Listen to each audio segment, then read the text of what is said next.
अस्सलाम वालेकुम दोस्तों, कैसे हैं आप लोग? ठीक हैं। इस वीडियो के अंदर हम डिस्कस करेंगे प्रिविलेज्ड कम्युनिकेशंस। देखें, प्रिविलेज्ड कम्युनिकेशन का मतलब है कि ऐसी गुफ्तगू जिसको कानूनी तहफ़्फ़ुज़ दिया जाता है, यानी ऐसी गुफ्तगू ऐसी बातचीत जो अदालत में पेश नहीं की जा सकती। हम वो कहीं पे भी लीगल प्रोसीडिंग के अंदर उसको डिस्क्लोज़ नहीं कर सकते। ऐसी गुफ्तगू जिसको कानूनी तहफ़्फ़ुज़ दिया जाता है, जो कहीं पे आउट नहीं की जा सकती, किसी और को बताई नहीं जा सकती, ऐसी गुफ्तगू को क्या कहते हैं? Privileged communication. तो कानून शहादत ऑर्डर का आर्टिकल है 4 से लेकर 15। उन्होंने पूरी कैटेगरी में बताया कि भाई कौन-कौन सी गुफ्तगू या कौन-सी बातचीत या कौन-सी इन्फॉर्मेशन जो है ना प्रिविलेज्ड कम्युनिकेशन की कैटेगरी में आती है और वो हम कहीं भी किसी बंदे को नहीं बता सकते। ठीक है जी। तो सबसे पहले इसका मतलब क्या है? प्रिविलेज्ड कम्युनिकेशन वही कन्वर्सेशन गुफ्तगू जो प्रोटेक्टेड रिलेशनशिप, यानी दो ऐसे लोगों के बीच में जिनका जो रिलेशनशिप है वो बड़ा महफूज होता है, लीगली होता है।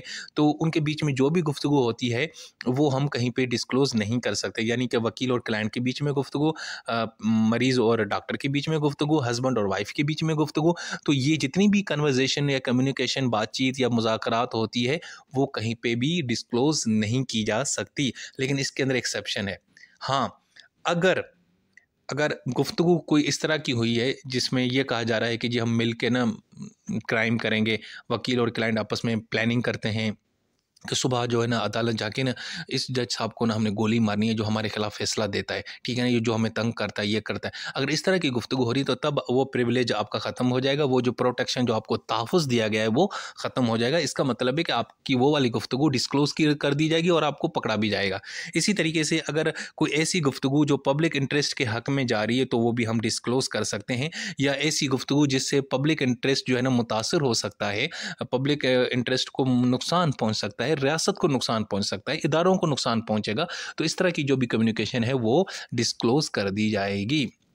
तो अब सबसे पहले आर्टिकल 4 देखते हैं। इसमें है जजेस एंड मजिस्ट्रेट, यानी जज और मजिस्ट्रेट को आप फोर्स नहीं कर सकते कि वो ऐसी चीज़ों के जवाब दें जो उन्होंने अपने काम करने के दौरान देखे या किए, ठीक है, जब वो अपनी ऑफिशियल ड्यूटी कर रहे थे। यानी अगर जज और मजिस्ट्रेट अपनी ऑफिशियल ड्यूटी कर रहे हैं ना दोस्तों, तो उसके बीच में जितने भी मामला तो वो देख रहे हैं, कर रहे हैं, क्या उनको पता चल रहा है, क्या नहीं चल रहा, वो आप उनसे नहीं पूछ सकते। हाँ, अगर बड़ी अदालत ने परमिशन दी हुई है उनको तो वो एक अलग बात है।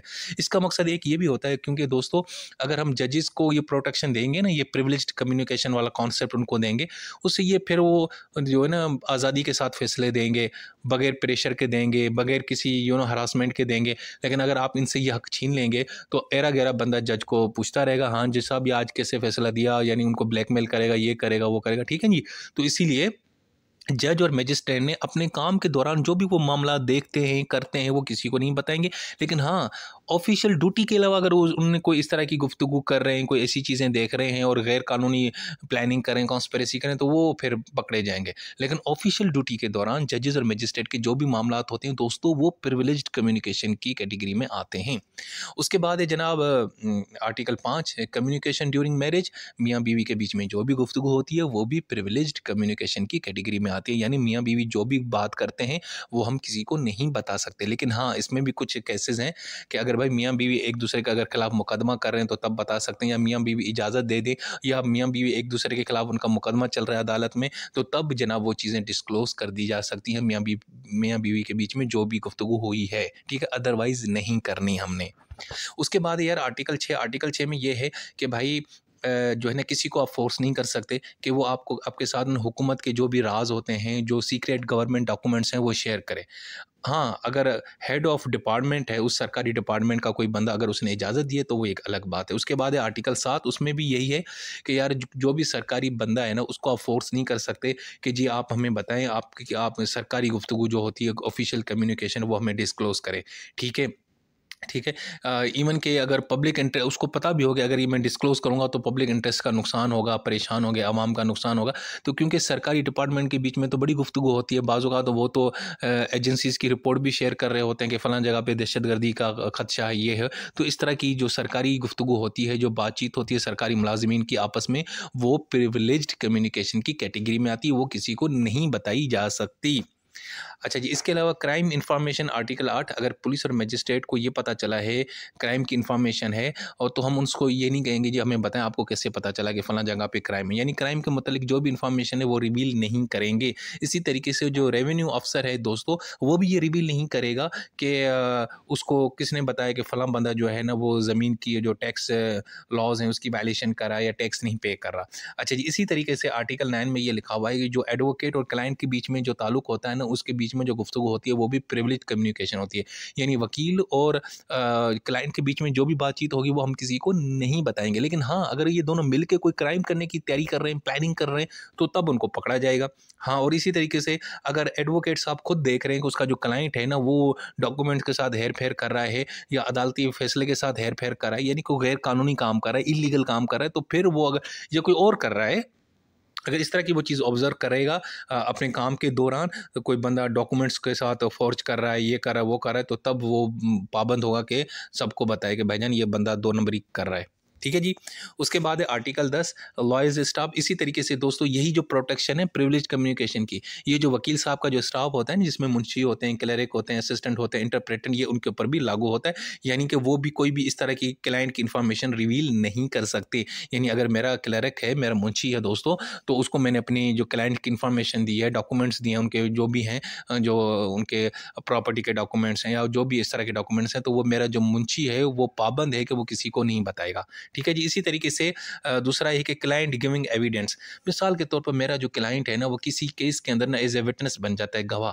तो वो भाईजान गवाही के दौरान ये नहीं बताएगा कि मेरी और एडवोकेट अयाज नूर साहब के बीच में क्या गुफ्तगू हुई थी। लेकिन हाँ, अगर मेरा जो क्लाइंट है, ठीक है ना, मैं मिसाल वकील हूँ, मैं और किसी मुकदमे में एज ए विटनेस पेश होता हूँ। अगर मेरा मेरा क्लाइंट मुझे कहता है कि अयाज साहब आप ना वो बातचीत बता जो हमारे बीच में हुई, तो वो मैं तब बताऊँगा। जब मुझे क्लाइंट कहेगा तो तब मैं बता सकता हूँ, वो भी अदालत में जब मैं एज ए विटनेस यानी कि बुलाया जाऊँगा। अच्छा जी, उसके बाद है आर्टिकल 12, उसमें है लीगल एडवाइस। यानी अगर एक बंदा है उसको कोई लीगल एडवाइस दे रहा है, कहीं पे भी कोई जज है, कोई वकील है, मेरे जैसा बंदा है, या बंदा कोई लॉ एंड विज़डम से लीगल एडवाइस ले रहा है दोस्तों, तो वो भी रिवील नहीं करेगा, किसी को नहीं बताएगा, कि ना उसको फोर्स किया जाएगा कि भाई बताओ ये तुम्हें कैसे पता चला, इतनी कानूनी चीज़ें तुम्हें कैसे पता चलती हैं। ठीक है जी? अच्छा जी, उसके बाद है आर्टिकल 13, विटनेस पर्सनल डॉक्यूमेंट्स। देखें यार, एक मुकदमा है, उसमें एक बंदा गवाह के तौर पे पेश हुआ है, जिसका मुकदमे से कोई लेना देना नहीं है, लेकिन वो एज ए गवाही देने आया है। तो वो जो गवाह है ना, उसकी जितनी भी चीज़ें हैं वो भी प्रिविलेज कम्युनिकेशन में आएंगी। हम उस गवाह को नहीं कहेंगे कि भाई बता तेरी प्रॉपर्टी के डॉक्यूमेंट कितने हैं, कहाँ पे हैं, तेरे पास जो मॉर्गेज या प्लेज का डॉक्यूमेंट है ये बताओ, ये हम नहीं पूछ सकते। और इवन कि हम उसको ये भी फोर्स नहीं कर सकते कि भाई कुछ ऐसी चीज़ बताओ जिससे तुम आगे चल के यानी कि तुम्हारे ऊपर ना मुश्किल वक्त आ जाए, यानी तुम मुश्किल में पड़ जाओ। इस तरह की कोई चीज़ हम उसको फ़ोर्स नहीं कर सकते। लेकिन हाँ, अगर वो राइटिंग में अगर देता है कुछ, एग्री करता है कि भाई मैं सब कुछ आप मेरे से पूछ सकते हैं ये वगैरह, तो वो अलग बात है। यानी अगर उसकी इजाज़त है तो ठीक है, अदरवाइज़ भाई हम उसको फ़ोर्स नहीं करेंगे। किसको? गवाह को। क्योंकि यार जब कोई गवाह केस में पेश होता है ना, तो उसका तो केस से लेना देना नहीं होता, वो पार्टी थोड़ी होता है, वो तो गवाही देने आता है। तो हम उसको फ़ोर्स नहीं करेंगे कि जा भाई तू अपनी प्रॉपर्टी के बारे में हमें बता। ये इस तरह की चीज़ हम उससे नहीं पूछेंगे भाई साहब, क्योंकि वो प्रिविलेज्ड कम्युनिकेशन की कैटेगरी में आता है। एक तो बेचारा वो गवाही दे, ऊपर से वो आपको अपने घर की चीज़ें बताए, पर्सनल चीज़ें बताए, ये तो ज़ुल्म है ना भाई। अच्छा जी, उसके बाद है आर्टिकल 14, उसमें है डॉक्यूमेंट्स बिलोंगिंग टू अदर। मिसाल के तौर पर आपके पास किसी बंदे का डॉक्यूमेंट है, वो इतना बड़ा अहम डॉक्यूमेंट है, अगर वो डॉक्यूमेंट उस मालिक के पास होता तो वो अदालत में कभी ना पेश करता, ना किसी को बताता। तो भाईजान तुमने भी उस डॉक्यूमेंट को उसी तरीके से महफूज रखना है, किसी को बताना है। ठीक है ना? अगर मेरे पास एक डॉक्यूमेंट है दोस्त का और वो डॉक्यूमेंट्स इतना अहम है, अगर उसके पास होता तो वो भी छुपाता, ना किसी को नहीं बताता, क्योंकि बड़ा अहम डॉक्यूमेंट है। मैं भी तो उस डॉक्यूमेंट को छुपा के रखूँगा, और मुझे कोई भी जो है ना वो फ़ोर्स नहीं कर सकता कि भाई तुम इसको दिखाओ। ठीक है जी? उसके बाद है आर्टिकल 15, सेल्फ इंक्रिमिनेशन। अगर एक विटनेस जो है ना, वो कोई भी उससे उससे जो रिलेवेंट क्वेश्चन किया जाता है ना, वो यानी कि वो रिफ्यूज़ नहीं कर सकता कि भाई मैं इस चीज़ का जवाब नहीं दूँगा। यानी अब अगर आप गवाह हो तो आपको जो रिलेवेंट केस के मतलब जो आपसे पूछा जाता है वो आपने ज़रूर बताना है। इवन कि उसके वो चीज़ बताने से आपको ही थोड़ा बहुत नुकसान हो। यानी मिसाल के तौर पर एक गवाह पेश होता है, वो कहता है जी सर इस बंदे ने चोरी की, क्योंकि कभी-कभी मैं भी इसके साथ थोड़ी बहुत चोरी कर लेता हूँ। अगर इसकी बात करने से वो आगे ट्रबल में हो जाए, भले उसकी मुश्किलात पेशा हो जाएँ, शुरू हो जाएँ, लेकिन वो बताएगा, यानी कि इनकार नहीं करेगा, वो बताएगा। ठीक है, लेकिन उसके जो भी आंसर्स होंगे ना, वो उसके खिलाफ इस्तेमाल नहीं होंगे कि उसको उल्टा अरेस्ट कर दिया जाए या उसको प्रोसिक्यूट कर दिया जाए, ठीक है। हाँ, अगर वो झूठी गवाही देगा तो तब पकड़ा जाएगा विटनेस को। तो कहने का मतलब है जो विटनेस है ना भाई, इवन कि अगर वो कोई ऐसी बात बताता है जिससे वो बेचारा खुद उसका यानी कि उसकी मुश्किलात पैदा हो सकती हैं, तब भी उसने बताना है। लेकिन हाँ, तो उसको कुछ नहीं किया जाएगा, लेकिन और ना ही उसके खिलाफ उसके जो बयानात हैं उसके खिलाफ इस्तेमाल होंगे, बल्कि वो तो हम एक मुकदमे में किसी और बंदे के खिलाफ इस्तेमाल कर रहे हैं ना। जब एक बंदा गवाही देता है दोस्तों एक केस के अंदर, तो वो किसी और के खिलाफ दे रहा होता है, तो उस वो बंदे यानी कि उनके लिए प्रॉब्लम क्रिएट होगी, उसके लिए थोड़ी होगी, वो तो गवाही देने आया है। तो इसलिए अगर वो उसने कुछ इस तरह की बातें भी बता दी जिससे पता चलता है कि ये खुद भी बंदा अच्छा नहीं है, तो हम उसके खिलाफ यूज़ नहीं करेंगे। लेकिन हाँ, अगर उसने फॉल्स एविडेंस, उसने झूठी गवाही दी, उसने ड्रामेबाजियाँ की, उसने पैसे पकड़ के वो झूठी गवाही दे रहा है, तो फिर उसको लटकाया जाएगा, वो फिर प्रिविलेज्ड कम्युनिकेशन की कैटेगरी में नहीं आएगा। सो दोस्तों, ये थी हमारी, नहीं भाई अभी रहती है यार। अच्छा जी, इसके अलावा प्रिविलेज कम्युनिकेशन की कुछ एक्सेप्शंस हैं।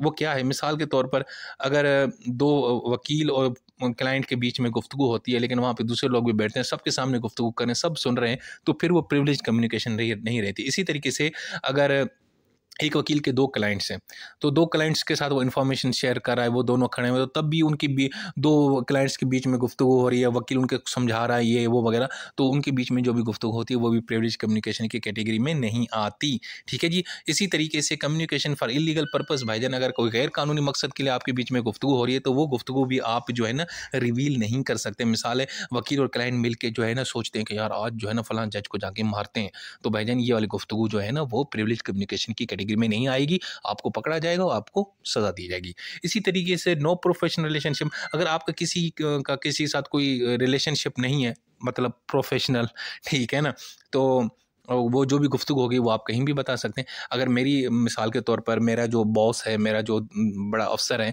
मेरी और उसके बीच में जो गुफ्तगू होगी वो प्रोटेक्ट है, क्योंकि हमारा प्रोफेशनल रिलेशनशिप है। इसी तरीके से एक सरकारी डिपार्टमेंट का कोई मिनिस्टर है, वो अपने किसी सरकारी मुलाज़िम के साथ किसी कमिश्नर के साथ गुफ्तगू कर रहा है, तो उसको भी प्रिविलेज कम्युनिकेशन की कैटेगरी में लाया जाएगा। लेकिन अगर कोई प्रोफेशनल रिलेशनशिप नहीं है, कोई प्रोफेशनल कोई ताल्लुक नहीं है, तो फिर उन लोगों के बीच में जो भी गुफ्तगू होगी वो हम रिवील कर सकते हैं। इसी तरीके से अगर क्लाइंट, एक वकील और क्लाइंट के बीच में भी तो प्रिविलेज कम्युनिकेशन होती है ना, तो अगर क्लाइंट खुद कह देता है कि भैया मेरा वकील साहब आपको इजाज़त है, आप और मेरे बीच में जो भी गुफ्तगू हुई है आप सबको बता दें।